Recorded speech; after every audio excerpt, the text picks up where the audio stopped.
ሰላም ውድ ቤተሰቦቼ እንደምን አላችሁ? ዛሬም በአዲስ ቪዲዮ ተገናኝተናል። የሚያነቁ የሚያበረታቱ መንፈሳዊነታችንን ከፍ የሚያደርጉ ትምህርቶችን አዘጋጅቻለሁ። እስከ ፕሮግራሙ ፍጻሜ ድረስ ከኔ ጋር ቆዩ። ጥያቄ፣ ሐሳብ፣ አስተያየት ካላችሁ መጻፋችሁን እንዳትረሱ። በቀጥታ ወደ ዛሬው መርሃ ግብራችን እንሄዳለን። ሁልጊዜ ሬዲ ሆኖ መጠበቅን የመሰለ ነገር የለም። ማንነትን ማዘጋጀት ስጋህን ብቻ ማንነትን ስጋ ብቻ ከተዘጋጀ የሆነ ቀን ስጋ በአይምሮ ዝግጁ አለመሆን ስጋ ሊበላሽ ይችላል። ማንነትን ወይም አይምሮን፣ ህሊና፣ ልቦናን ግን አስታርቆ ማንነትን ግን ዝግጁ ማድረግ ማለት ትልቅ ነገር ነው። የትም ቦታ ብትሄዱ አጠገብህ እርቃኗን የሆነ ሴት ብትቀመጥ እንኳን ማንነትን ካዘጋጀ ምንም አትሆንም። የትም አይነት ሴት ትለፍ፣ ምንም አይነት ሴት ትሁን፣ ማንነትን መጀመሪያ ማዘጋጀት፣ ራስን ማሳመን። እኔም ወደቅ የለብኝም መሰናከል የለብኝም ሸፈን አርጊው ይሄ ነገር ጥሩ አይደለም ብለህ የምትመክራት ሰው እስክትሆን ድረስ ራስን ማዘጋጀት። የማያስችል ከሆነ ራቅ። ፈተና ሲያደርሱባችሁ ሽሹን ያለው ክርስቶስ። ፈተና ካለበት ቦታ መራቅ ነው። መንገድ መቀየር፣ መስሪያ ቤት መቀየር፣ ስራ ዘርፍ መቀየር ካለበት መቀየር ነው። የግዴታ ከክርስቶስ ጋር መጣበቅ የምትፈልግ ከሆነ ስራዬ ነው እንቅፋት የሆነብኝ ካልክ ስራህን መልቀቅ ወይም ስራ ስታይልህን መቀየር። ገንዘብህ ከሆነ ገንዘብህን ማኔጅ የሚያደርግ ሰው ሌላ ሰው። አንተ ኮንክ ችግር ያለብህ ሚስት ችግር ካለባት ደግሞ አንተ። እውቀትህ ዲግሪ ዲፕሎማ ከሆነ ችግር ውስጥ የከተተ በቃ ራስህን መግራት፣ ማስተካከል፣ ትትና ውስጥ መግባት። በአጠቃላይ ለእኔ መሰናከል ምክንያት የሆነብኝ ይሄ ነው ብለህ የምታስበውን ነገር ማስተካከል ነው። ማንነት ላይ መስራት ነው። ማንነት ላይ የሚሰራ ሰው ከሰው ጋር በፍጹም አይጣላም። ማንነት ላይ የሚሰራ ሰው ሁሉንም ሰው ይወዳል። ሁሉንም ሰው፣ ሃይማኖት፣ ዘር፣ ቀለም ሳይለይ ሁሉንም ሰው። ማንነቱ ላይ የሚሰራ ሰው ጠቃሚ ነው። ለጎረቤቱ ሰላም ነው፣ ለሀገሩም፣ ለመንግስትም፣ ለማንኛውም ሰላም ነው የሚሆነው። ካፉ የሚወጣው ቃላት ምናልባት ሰውን ባይጠቅምም ግን አይጎዳም። ለመጫወት ተጫውቶ ብቻ ይሄዳል። በጣም ሰላማዊ ሆናችሁ ኖራችሁ አንዳንድ የሚያከሽፋል። አንዳንድ አርቲስቶች፣ አንዳንድ ሰባኪያን፣ ዘማሪያን አይታችሁ ከሆነ ብዙም የማይናገሩ የነበሩ ኢንተርቪው ብዙም የማይወዱ ወደ መድረክ ወጥተው የማያውቁ ሰዎች ድንገት የሆነ ጊዜ ላይ ወጥተው መልእክት አስተላለፍን ብለው በሰው ይሰደባሉ፣ ይሞለጫሉ። እንዴት እንደዚህ ይላል? ምን ለማለት ፈልጎ ነው? እንደዚህ እኮ ተናገረ። እንደው አርፎ ቢቀመጥ ይሻላል። እሱ ደግሞ ምን አስባለው እንዴ? ተናግሮ አያውቅ ይባላል። ለምን? የሆነ አለ ያደፈጠ ነገር አለ ማለት ነው። ዳህፀ ልሳን ወይም ደግሞ የአንደበት ማዳረጥ እንዲያጋጥማችሁ የሚፈልግ መንፈስ አለ ማለት ነው። ዝም ብሎ የነበረ ሰው ልክ ሲናገር ደግሞ ጣል ሲያደርግ ደግሞ ጥሩ ነገር የሚናገር ደግሞ አለ። ተደማጭነት የሚያገኝ ደግሞ አለ። ስለዚህ እንደዚህ ብዬ ብናገር ምን አይነት ሰው ምን ይለኛል? የኔን ትምህርት የሚያዳምጥ፣ የኔን መዝሙር የሚያዳምጥ፣ እኔን የሚከተል፣ የኔን ፊልሞች የሚያይ፣ የኔን ቲያትርና ድራማ የሚያይ ወይም ደግሞ አጠቃላይ ምን አይነት ሰው ነው ህብረተሰቡ? ይሄ ህዝብ እኮ ብዬ ብናገር ምን ይለኛል ህዝቡ? ያከበረኝም ከፍ ያደርገኝም ይሄ ህዝብ ነው። እንደገና ደግሞ መልሼ ይሄ ህዝብ ብዬ ብናገር ምን ይለኛል ብሎ ማመዛዘን የመሰለ ነገር የለም። የቡዳው መንፈስ ግን ያስበላል፣ ያስመታል። ስለዚህ መንፈሳዊነት ከማንነትን ከማወቅ ጋር አብሮ መሆን አለበት። ማንነቱን በደንብ የሚያውቅ ሰው፣ ማንነቱ ላይ በደንብ የሚሰራ ሰው ማህበረሰቡን በደንብ ያከብራል ማለት ነው። በደንብ እርግጠኛ ሆኜ የምነግራችሁ ነገር ማለት ነው። እንዴት ነው እኔ አሁን ለምሳሌ ድንገት ተነስቼ ይሄ ምድረ እዚህ ብዬ ብሳደብ የምትመለከቱኝ እናንተ፣ ላይክ፣ ሼር፣ ሰብስክራይብ የምታደርጉኝ እናንተው፣ በእናንተው ነው ፌመስ የሆንኩት፣ በእናንተው ነው ትምህርቴን የምታዳምጡትም የተለወጣችሁትም እናንተው ናችሁ። እናንተ ኃጢአተኞች፣ እናንተ ቆሻሾች፣ እናንተ ለገንዘብ ብላችሁ እንደዚህ ቲክቶክ ላይ እንደዚህ ትለቃላችሁ ምናምን ብዬ ብናገር አሁን ምንድን ነው የሚባለው? እሹሩርም አይደለም። ጥፋት አጥፍታችሁ ከሆነ እንደዚህ መባል የለበትም ይሄ አይባልም ብሎ በስነ ስርዓቱ የሚነገርበት ሁኔታ አለ። ግን ያ ሲነገር ያን ማህበረሰብ በማክበር መሆን ያለበት። ይሄም እንዲህ መሆን አለበት፣ ይሄም እንዲህ መሆን አለበት ተብሎ የሚባለው አይደለም። ማንነታቸው ላይ የማይሰሩ ብዙ ሰዎች ለረጅም ዓመት ራሳቸውን ፈርተው ተደብቀው ጸጥ ብለው ልክ ሲናገሩ የሚሰደቡ ሰዎች አሉ ማለት ነው። ይሄን የሚሰራው ቡዳ ነው። ያስበላል። የምትሰሩትን ስራ ሁሉ ነው ገደል የሚከተው፣ ላይ አድርሶ የሚያፈርጣችሁ።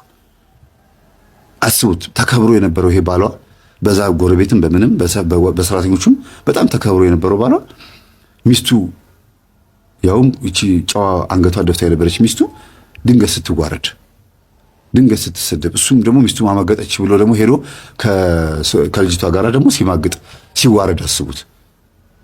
እዛም ስራ ቦታ ላይም እሷ ያማገጠችው እንደሆነ ምናምን ስትናገር እንዴት ውርደቱ ተደብቆ የነበረ ነገር አንድ ጊዜ ሲወጣ ከባድ ነው። ለምን? ማንነት ላይ ስለማንሰራ ነው። ሚስቱ ማንነት ላይ ቢሰራ ኖሮ እንግዲህ ትልቁ ነገር መምጣት የፈለኩት ዜና የሚስቱ ማንነት ላይ ቢሰራ ኖሮ መልኳ አያሰናክለውም ወይም ደግሞ መልኳ አያሳስበውም ነበረ።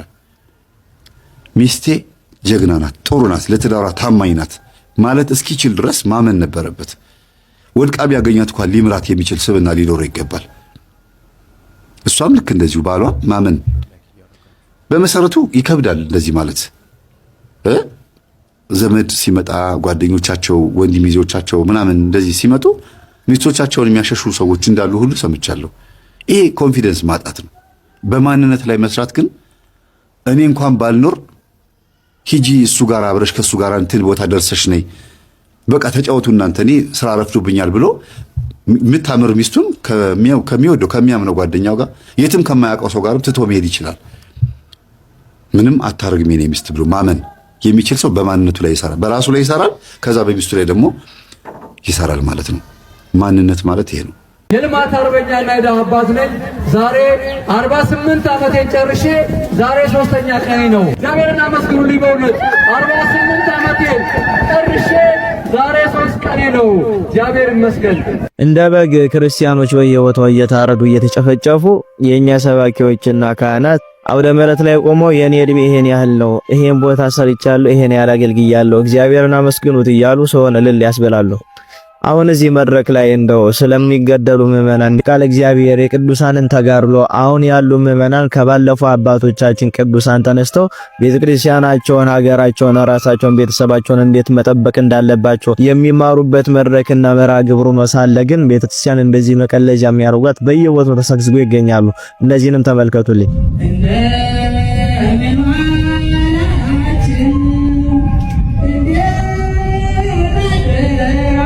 እንደዚህ ታቦት አቁመው መዝሙሪውን ሙዚቃ ቀረርቶ የማይለይ ነገር የሚናገሩ ደፋር ካህናት ሊባሉ የማይገቡ ሰዎች ብዙ ናቸው። እንዲሁም ደግሞ በየመድረኩ ላይ የሚሳለቁ ሰዎች አሉ።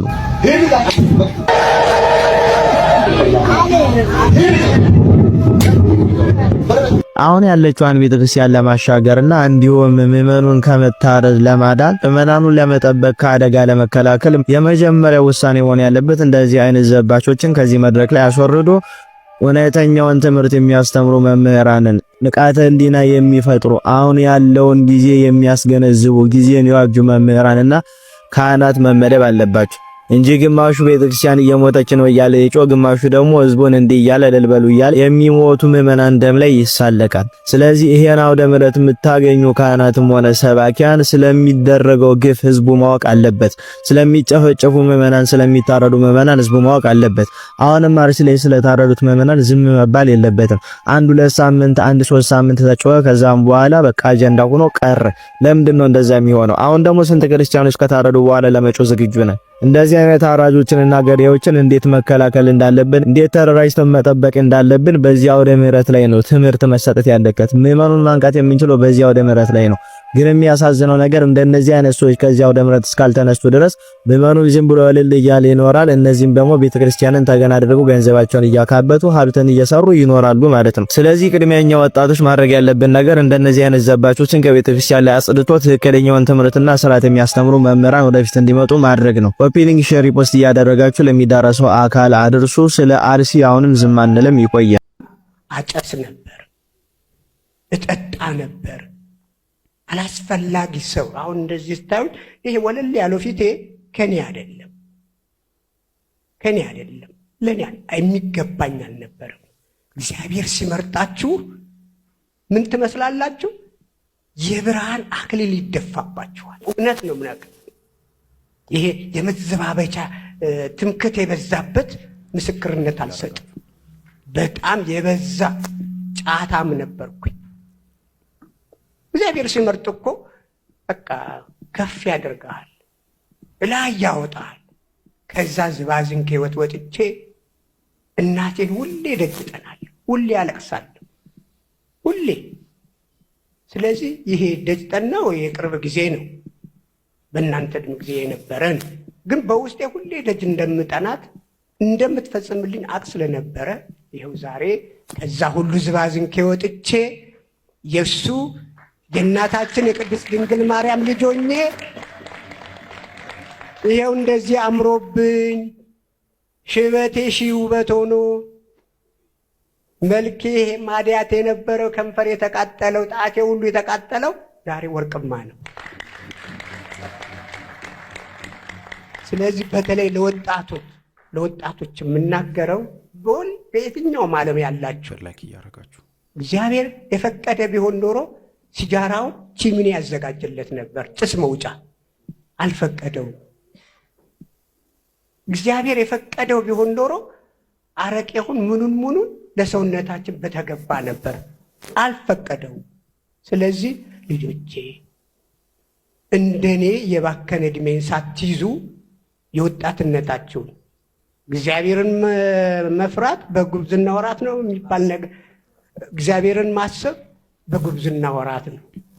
ስለዚህ በዚህ በጉብዝና ወራታችሁ እንደኔ ሳይሸሻችሁ አረፈደብኝም፣ እኔም እግዚአብሔር ጠብቆ ለዚህ አብቅቶኛል።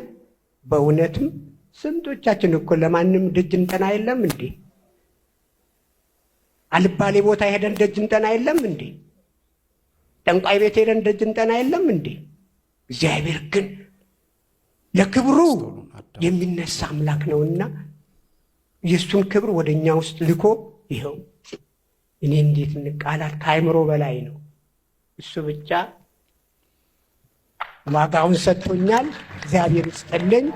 ደጅ ጠናሁ ተኝቼ ኪዳነ አምላክናት እመቤታችን ወረሱኝን ቀሪው ዘመኔን። እውነት ነው።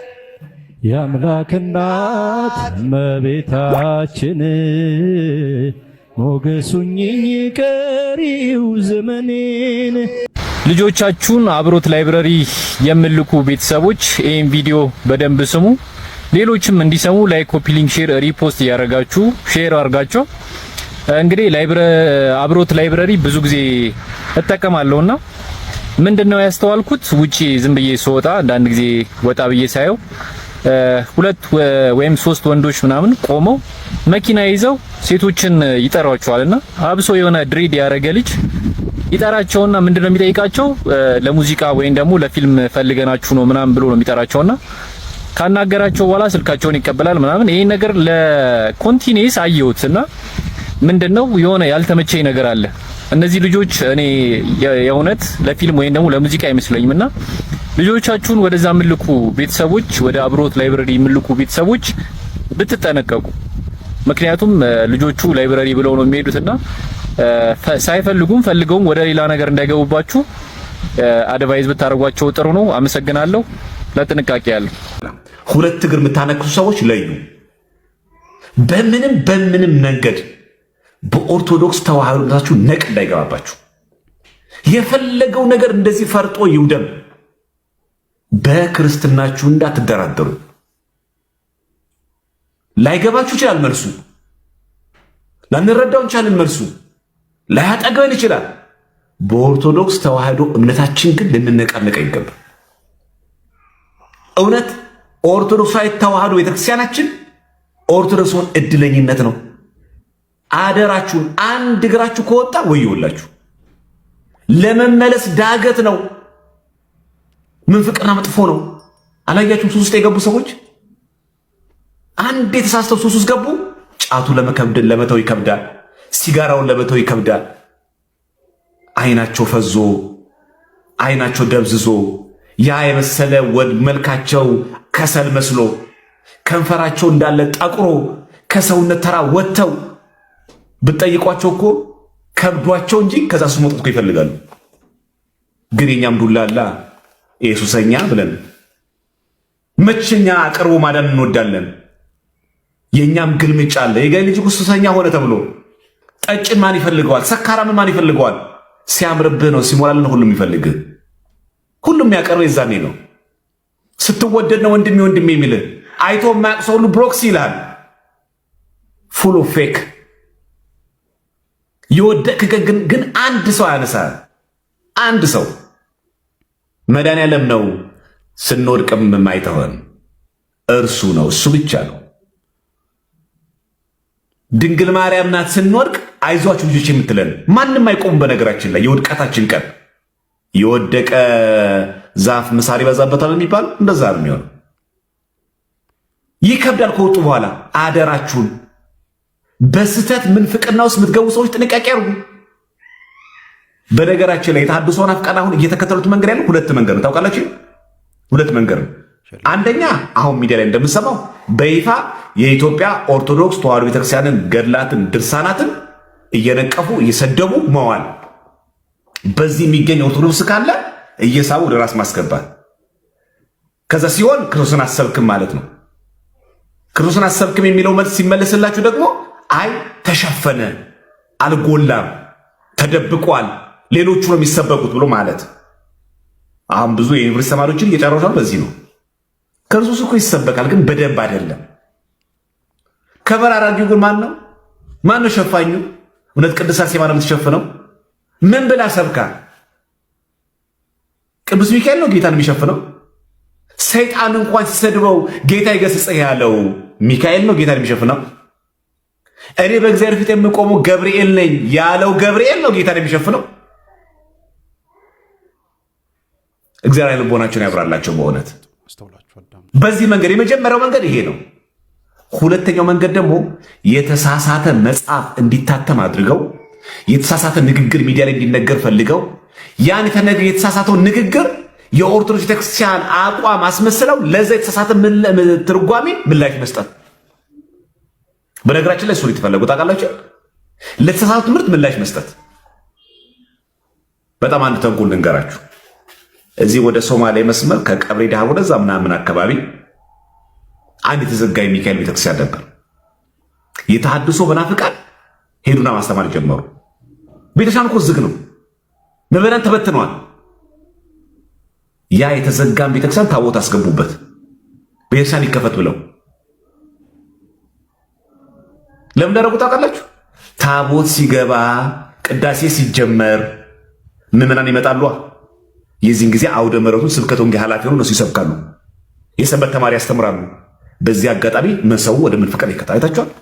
ተሐድሶን አፍቀን ዛትማች እንደሚጓዙ ለዓላማቸው ሊሟት ናቸው። ከዛ እንደውም አባላቶቻቸው እንዴት ነው ታቦት የምናስገባው እኛ ታቦት እየተቃወምን ሲባል አብረታው ሰው እንዲመጣ ነዋ፣ ሰው እንዲሰበሰብ ነዋ። እግዚአብሔር ችን ቤተክርስቲያን መትከፈታ ይጠብቅልን። በጣም አደገኞች ናቸው ክርስቲያኖች። ገድላት ድርሳናትን ብቻ አይደለም የሚጽፉት፣ በተሳሳተ መንገድ ስርዋጽ ብቻ አይደለም ያስገቡት። የሚቻል ከሆነ አቅም ይቻል ከሆነ የተዘጋ ቤተክርስቲያን ጳጳስ ጠይቀው ታቦት አስገብተው። አሁን መቼስ ታቦት ሲያስገባ አንድ ሰው ምታሱ ምንድነው? አረ ኦርቶዶክስ ነው ምትላ የተዘጋ ቤተክርስቲያን እኮ ያስከፈቱ እነሱ ናቸው የሚባሉ እንዴ? እንደነሱ ቅዱስ አለ እንዴ? ለስንት ዓመት የተዘጋ የቅዱስ ሚካኤል ቤተክርስቲያን አስከፍተው፣ እነሱ ግን እዛ ላይ ስብከተ ወንጌል ኃላፊ ሆኑ። እነሱ እዛ ስንበት የተገቡ አጠቃላይ የሚመጣውን ወጣት አጠቃላይ ህዝቡን ምንፍቅና አንገቱ ላይ ክር እንዳሰረ ሶፍትዌሩ ፕሮቴስታንት አደረጉት። ከዛ ይሄን ችግር አለው። ማንዋል ነው ይበጥሰዋል፣ ማንዋል ነው ነጣውን ያወልቀዋል። እግዚአብሔር ይጠብቀን ከፈተና። ሁሉም ሰው ቢጠላኝ አንዳንድ ይመጣብኛል። የእውነት ግን ነው። በጣም ሰው አስደሳች ስትሆኝ ኧረ ጠልቶኝ ባርፍ ምንም ባልጠበቁ በቃ ከዛ እሷ ነገር እውን ሆነች። ባይሰው እንዳለ ይጠላኝ ነገርሽ እንዳለ ነው የምልሽ።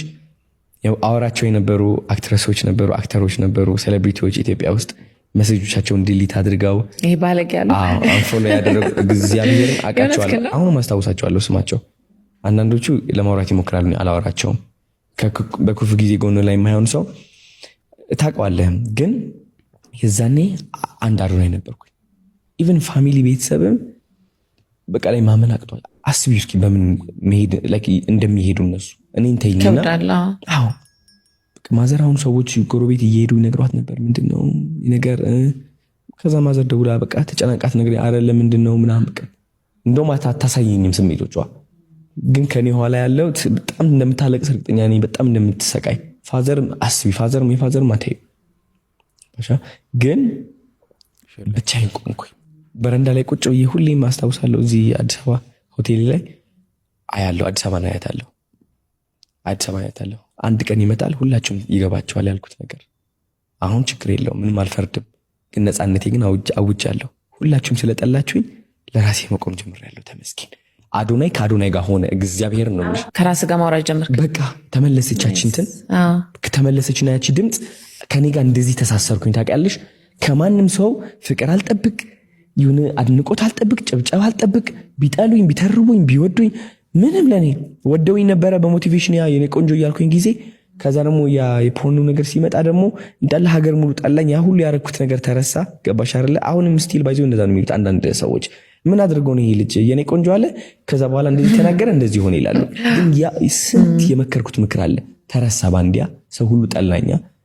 ይወዱኝ የነበሩ ሰዎች በጣም አሪፍ ቪዲዮ ይሰሩ የነበሩ ሰዎች በኔ ተገልብጠው እኔ ሲሰድቡኝ ይስድ ሲሉ እግዚአብሔርን አየዋቸው። ላይካቸው 80 ምናምን ሺህ፣ ኮሜንታቸው 6-7 ሺህ። እነዚህ 7 ሺህ ሰዎች ደግሞ እኔን እየጠሉ ያንቋሽሹ። አቤት የተሰማኝ ነፃነት! ኃላፊነት ወረደኝ። በቃ ነፃነት ተሰማኝ። ያየበት መንገድ ይገርማል። የዛን ሞመንት ምን በልሽ አንተ ተደሰትክብኝ አልተደሰትክብኝ ምን አባት ያገባኝ እንደፈለከው እንደም በቃ እንደፈለከው አዶናይ እንደሚፈልገው ሰው አለ። ደበረ አልደበረሽ አንቺ ምን አገባኝ? የራስሽ ህይወት ኑሪ፣ የራስሽ ህይወት። በቃ ስወጣ ወደ ውጭ ምልሽ ኮራብዬ ነው መንቀሳቀስ ይራም ሬስቶራንት ሲገባ ምናምን ኮራብዬ ሱፌን አድርጎ ሰይጣን እንደው ከግቢያችን ድረስ ገብቶ ምን ያህል ግዳይ እንደጣለ የማየው አሁን ኦርቶዶክሶቹ ራሱ አማራ ኦሮሞ፣ አማራ ትግሬ፣ ኦሮሞ ትግሬ ብለን ይሄ ይዛ ነው ይሄ ይዛ ነው እንደዚህ ነው ብለን መጣላታችን በጣም ያሳዝን ነው። ይሄ የስንፍናችን ያለማወቃችን ቅድም መምህር እንዳሉት ትልቁ መነሻውን በክርስትናችን ዝለናል፣ ደክመናል፣ ሰንፈናል፣ ኃጢአተኞች ሆነናል። እማንመለስ ከሆነ እንደ ቤዛንታይን ያጠፋናል። እምንመለስ ከሆነ እንደ ሌሎቹ እንደ ሩሲያ እንደ ሌሎቹ ይጠብቀናል። እግዚአብሔር በእውነት ግሪኮች እንደዚህ ያለ ነገር ገጥሟቸው ነበር። በነገራችን ላይ የኦቶማን ቱርኮች እስላሞች ግሪክን 400 ዓመት ገዝተዋታል። 400 ዓመት ሲገዟት ለማስለም የተጠቀሙበት ዘዴ በጣም ወንዱን መግደል ነው። ሴቶቹን አይገሉም፣ ይደፍሯቸዋል፣ ይወልዱባቸዋል። እስላም እያደረጉ እያሰለሙ መሄድ ነበር። 400 ዓመት ወንዶቹ ምን አደረጉ? ዋሻ ገብተው ዱር ጫካ ገብተው ዋሻ ውስጥ በግበበ ምድር መሬት እየጎረጎሩ በዚያ እየገቡ ሚስቶቻቸው ይደፈራሉ፣ ልጆች ይወልዳሉ። ወደ ሚስቶቻቸው መልእክት ይልካሉ፣ እንደወለድሽ ወደ እኔ ላኪው ይላሉ። ይገርማቸው። ልጁን ይቀበልና ጠላቱ የወለደውን ክርስቲያን አድርጎ ያሳድገዋል። 400 ዓመት ተገዝተው አቴንስ አንድ መስጊድ የላትም። አሁን 400 ዓመት እኮ መከራ የቻለ ሀገር እንዳለ ታውቃላችሁ? አሰቃቂ መከራ። ምንም እኮ ሙሉ በሙሉ አገሪቱን ተቆጣጥረው እኮ ማለት ሙሉ በሙሉ። እግዚአብሔር ግን ከዚያ ጽናታቸው አይቶ ነፃ እንዳወጣቸው ታውቃላችሁ? እና ማንም ክርስቲያን ይገጥመዋል። ብዙ ሀገሮች ብዙ መከራ ገጥሟቸዋል። ኦርቶዶክስነት በጣም ይጠላል በዓለም ላይ። እውነት ከሆነ ይጠላል። ጌታ እኮ ብሏል እኮ ይጠሏቸዋል ነው ያለው። እንዴ እንደ በጎች በተኩላዎች መካከል እልካቸዋለሁ እኮ ነው ያለው። በቃ ምንም ጥርጥር እኮ የለውም። መደንገጥም መፍራትም መገረምም የለብንም። ማንም ሰው የፈለገው ሊል ይችላል። ክርስቶስ ስንት ነገር ተባለ። ዛሬ እንኳን አርጎ በዘማነ ኪሩብ በየማነ አብ ተቀምጦ ስለ ክርስቶስ የሚሰራው ፊልም ስንት አይነት ነው። ስለ እውነት ስንት ነገር ነው የሚደረገው። እና ስለኛ ብዙ ነገር ቢባል ይደንቃል እንዴ? ምንም አይደንቅም። ማንም ሰው በዚህ እውነት ክርስቲያን ከሆነ እኛ ያዝነውን ክርስትና ማንም ቢይዘው እናከብረዋለን። እኛ የጣሊያኖች ብለን ነው ልንጥለው ነው? እኛ የፈረንሳዮች ነው ብለን ልንጥለው ነው? ጣሊያኖች መተው ቀይ ገዝተውና ግን ክርስትና በእነሱ ምክንያት ልንጥለው አንጥለው። ለምንድን ነው የምንጥለው? የእነሱን ትዕቢት እንንቀዋለን፣ የእነሱን ወራሪነት እንንቀዋለን፣ የእነሱን አስከፊነት እንንቀዋለን። ጣሊያናዊነትን ግን ለምን እንጠላዋለን? ሲጀመር ኦርቶዶክስም ካባ ይሆኑ ለምን እንጠላቸዋለን? ያ በድብ ውስጥ ላይ የተሰራው እኮ ይፈርሳል። የሚያስደነግጥ ነገር አይደለም። ጌታ ተናግሯል። በወንጌል ያለውን እኛ እንዴት ልንክደው እንችላለን? በድብ ውስጥ ላይ የተሰራው ትንሽ ነፋስ እኮ ነው የሚበቃው። ይሄ አማራ ነው፣ ይሄ ትግሬ ነው፣ ይሄ ቅኝ ግዛት ነው። በቃ መሰረቱን በአለት ላይ ብናንጸው ግን ያ አይሆንም ነበረ። ልንገራችሁ፣ መሰረቱን በደንብ ማነጻ። ቅድም የንታ እንዳሉት ማስተማር አለብን። እውነቱን መሰቀቅም ማፈርም የለብንም፣ መጨነቅ የለብንም። ማንም ሰው ኦርቶዶክስ እስከሆነ ድረስ ኦርቶዶክስነትን እናከብረዋለን። ማንም ሰው ደግሞ ድካም ኃጢአት እስካለበት ድረስ እግዚአብሔርም ይቀጣዋል፣ ቤተክርስቲያንም ትገስጸዋለች። ይህን ነው ማድረግ ያለብን እና ምናልባት የመጣው ለተግሳጽ፣ ለማንጻት፣ ለማጽናት የግብዝነታችን ለማላቀቅ እንደዛገ ብረት አፈራችን ከኛ ላይ ለማንሳት በሳት ነው የሚነሳው። በእውነቱ እንደዚያ ያደርግልን እግዚአብሔር። ብዙ ድካም አለን፣ ብዙ ስተት አለን፣ ብዙ ድፍረት አለን፣ ብዙ አለማወቅ አለን፣ ብዙ ራስን መስደብ ቤተክርስቲያንን ማሳፈር አለን። እኔ ከሁሉ ይሄ አጥንቴን ይሰማኛል በግሌ። እኔ ይህን ያህል ደካማው ሰው ከተሰማኝ እግዚአብሔርንም ቅዱሳኑንም ያሳዝናል። ከዚህ ወጥተን በቤተክርስቲያን አንድነት ለመኖር ያብቃን። በእውነት እግዚአብሔር አምላካችን ስሙ የተመሰገነ የተወደሰ ይሁን። እንግዲህ ውድ ቤተሰቦቼ በዛሬው ቆይታችን እነዚህንና መሰል ጉዳዮችን ለመዳሰስ ለማየት ሞክረናል። በቀጣይም እንደዚሁ የሚያነቁ የሚያበረታቱ መንፈሳዊነታችንን ከፍ የሚያደርጉ ትምህርቶችን ቪዲዮዎችን ይዤላችሁ እስከምንገናኝ ድረስ የቅዱሳን አምላክ ከሁላችን ጋር ይሁን። በሀገር ውስጥም ከሀገር ውጭም ያላችሁ ኢትዮጵያውያን ኤርትራውያን ቤተሰቦቼ ሰላም እግዚአብሔር ከሁላችሁ ጋር ይሁን። ይህንን ቻናል ለብዙ ሰዎች ተደራሽ እንዲሆን ሼር፣ ላይክ ማድረጋችሁን እንዳትረሱ። እንደነገርኳችሁ ሐሳብ፣ ጥያቄ ካላችሁ መጻፋችሁን በጭራሽ እንዳትረሱ። እግዚአብሔር አምላካችን ከሁላችን ጋር ይሁን። በዛሬው ቆይታችን በትምህርታችን ብዙ ነገር የተማርንበት ብዙ ነገር ያገኘንበት ነው ብዬ ተስፋ አደርጋለሁኝ። የተሰማችሁን ስሜት በኮሜንት ላይ መጻፋችሁን በጭራሽ እንዳትረሱ። አይታችሁ ብቻ ማለፍ ሳይሆን ደግሞ እንጌጅ ማድረግ እንደዚሁም ጥያቄ መጠየቅ፣ ሐሳባችሁን መጻፋችሁ ብዙ ነገር እንድንማማር ብዙ ነገር እንድናውቅ ይረዳናልና ሁላችንም እንደዛ ብናደርግ መልካም ነው ላለሁኝ። እግዚአብሔር አምላካችን ከሁላችን ጋር ይሁን። ይቆየን። አሜን።